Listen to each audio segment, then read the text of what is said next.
luta contra o crime. Qual que é a tua profissão? É perito criminal. Olha só, gente. Então, é engenheiro civil também, né? Sou engenheiro mecânico, né? Ah, mecânico. E, assim, na época que eu formei, não conseguia emprego. Minha mãe era professora da rede estadual. Ela falou, faz concurso. Foi quando eu entrei na Urbano Alves, né? Como inspetor de alunos. É claro que me apresentei no Juvenal, né? Achava que era lá. E então, através dos concursos, eu fui escrevente judiciário, investigador de polícia, e acabei virando, através de concurso público também, perito criminal, desde 93, né? Trabalhei na equipe de Taubaté, como trabalho até hoje, mas naquela época engenheiro e solteiro servia para tudo. Aí eles mandavam, vai para a equipe de Cruzeiro, tá bom. Vai para a equipe de Jacareí, tudo por empréstimo. Equipe de São José, equipe de Caraguá, que antigamente era a equipe de São Sebastião, né? Então, mas é muito interessante, a ciência pela justiça. Sim. Né? O trabalho da perícia eu acho muito interessante, por isso que eu estou até hoje. Né? E assim, é esquisito, porque hoje eu tenho que explicar. Você anda, encontra as pessoas, você já aposentou? Não, estou lá ainda, tal. Às vezes estou até com o colete da polícia, escrito, perito, mas é inevitável. Você já aposentou? Não, eu estou lá, agora que está gostoso lá. Mas a aposentadoria para você não é uma intenção ou você está esperando um momento que você acha que você realmente queira parar? A gente tem, no funcionário público, né, na polícia, tem uma hora que a gente tem que ir, que a gente chama de expulsória. Que é a compulsória, 75 né? anos, né? E a gente particularmente chama de expulsória, né? Que já foi 70, agora é 75. para o homem. Isso. Então, e como eu gosto de ser perito, né? E a gente é uma profissão assim que tem uma dinâmica muito grande. Você entra num plantão, você sabe aquela hora eu vou entrar, plantão. Agora, o que vai acontecer vai depender né? E, por exemplo, a equipe Taubaté, ela atende 10 cidades. Então, pode ser que não aconteça aqui em Taubaté, mas tem Campo do Jordão, São Bento, Lagoinha, São Luís do Paraitinga. Então, é sempre uma surpresa. E então a expulsória, né, é 75. Então, até lá, eu Tem pretendo tempo. ficar. E você? Você está trabalhando? Ou já está aposentado? Não, eu tenho uma carreira na educação aí, está indo para 40 anos de educação, né? Tanto pública quanto particular. Já trabalhei na rede particular, já trabalhei na prefeitura, e como funcionário público da rede estadual do estado de São Paulo, eu estou indo para 40 anos já nessa batalha. Somar tudo, eu já tenho 42 anos de contribuição aí do então, INSS. Já tem tempo, né? Eu não tenho idade, por não incrível que pareça. E cada ano fica mais difícil porque tem um ponto a mais, uma regra a mais, né? Então, há 8 anos atrás, faltavam 5 anos para me aposentar. Agora então, falta 10. Então, esse é o problema. Mas assim, se tudo der certo, em janeiro, se não mudarem as regras, em janeiro eu completo meu tempo, né? Seu tempo pela idade. Pela idade, já tenho de contribuição, já tenho. Né? Se não mudar nada, né? Mas aí tem as regras do funcionário público, que é a integralidade, a paridade, né? Então, assim, eu vou procurar saber quando estiver perto se eu tenho direito a essa integralidade, essa paridade, né?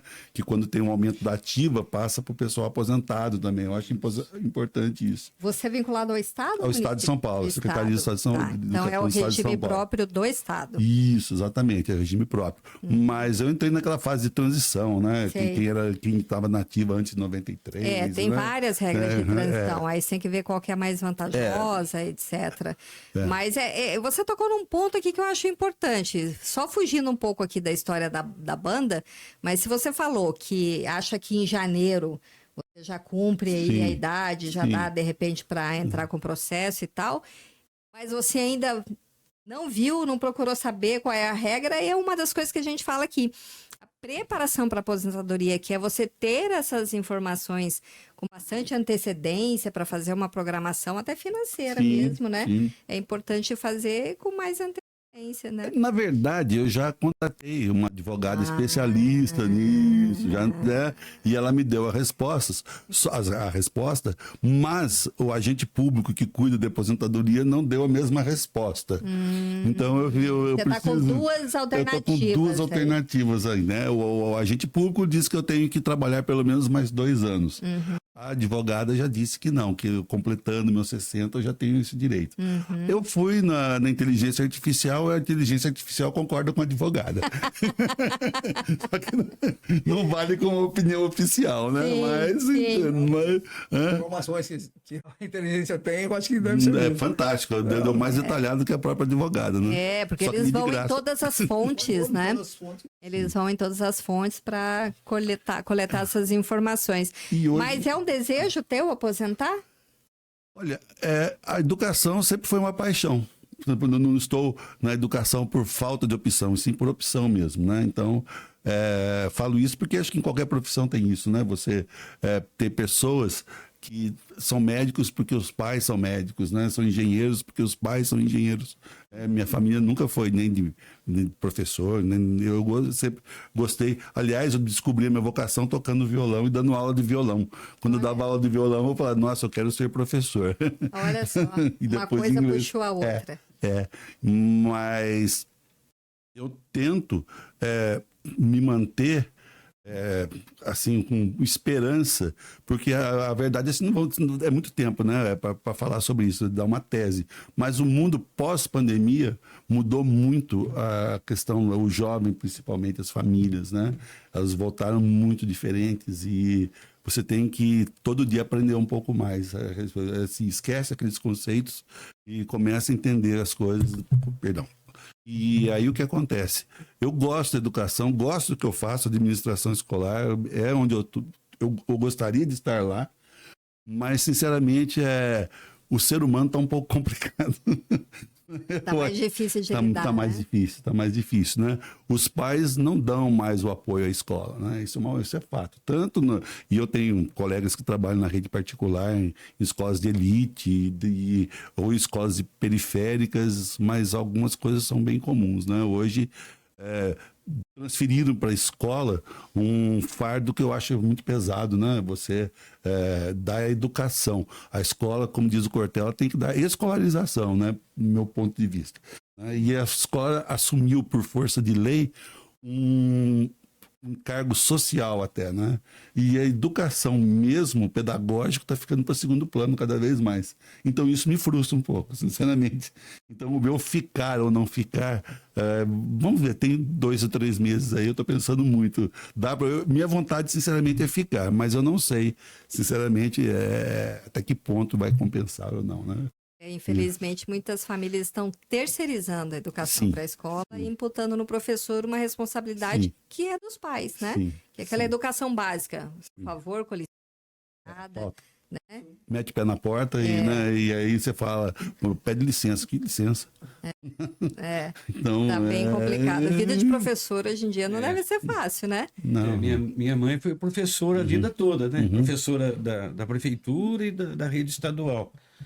Aqui no Magalhães, né? Lá no... Mas o bom, por exemplo, nós temos a música, né? Isso para nós Uma válvula de escape. Nossa, maravilhoso, né? Então, assim, mesmo que não toquemos, como nos áudios tempos, eu tocava 3, 4 vezes por semana, né? Então, tocando uma vez por mês, 2 tá bom, né? Então, isso... Um ensaio semanal para poder Temos um falar. ensaio semanal que mantém nossas cabeças, né, funcionando, porque você precisa praticar as músicas, você precisa tocar de forma correta. Então, isso não é no improviso, né? Isso você tem que praticar, tem que juntar, fazer um ensaio. Então, isso é muito bacana. Você tocou num assunto que é interessante. O que a música traz de plus para vocês, né? Esse propósito de manter a banda e tal. O que isso significa para você? Você Tetinho, que já se aposentou há um bom tempo. Voltando a esse assunto, na época, não era me aposentar também assim, tão rápido. Me deram, eu continuar trabalhando em engenharia, é um negócio que eu gosto também. Mas as empresas, assim, pela idade, se você manda um currículo, por exemplo, já é mais difícil a gente chamar acima dos 60, vamos dizer assim, né? Então eu fui parando, pegando umas coisas assim, esporádicas ainda, aí fui parando mesmo, né? Então eu acho que deu para me dedicar mais à música e às coisas que eu teoricamente gosto mais até, porque dá mais prazer, né? Uhum. Não desgostando da engenharia. Certo. E para você, Beto, a banda representa essa válvula de escape, essa forma de, né, manter a cabeça em outras atividades? É uma grande diversão, né? E, ao mesmo tempo, é um desafio, porque uma vez que você, conforme disse o Ricardo, uma vez que você se propõe a se apresentar, então você também tem que ensaiar, estudar, pesquisar, tentar fazer a coisa direito, né? Porque, às vezes, num público, tem muita gente que não está prestando nem atenção, mas tem muita gente que está ali quase que querendo corrigir. Então, a gente tem que ter cuidado mesmo, né? E os ensaios já são uma diversão. Imagino. A gente se encontra e traz músicas novas e acerta, porque aí a gente vai errando e acertando, né? Então isso para nós é uma diversão. O ensaio já é uma diversão. Vamos desconstruir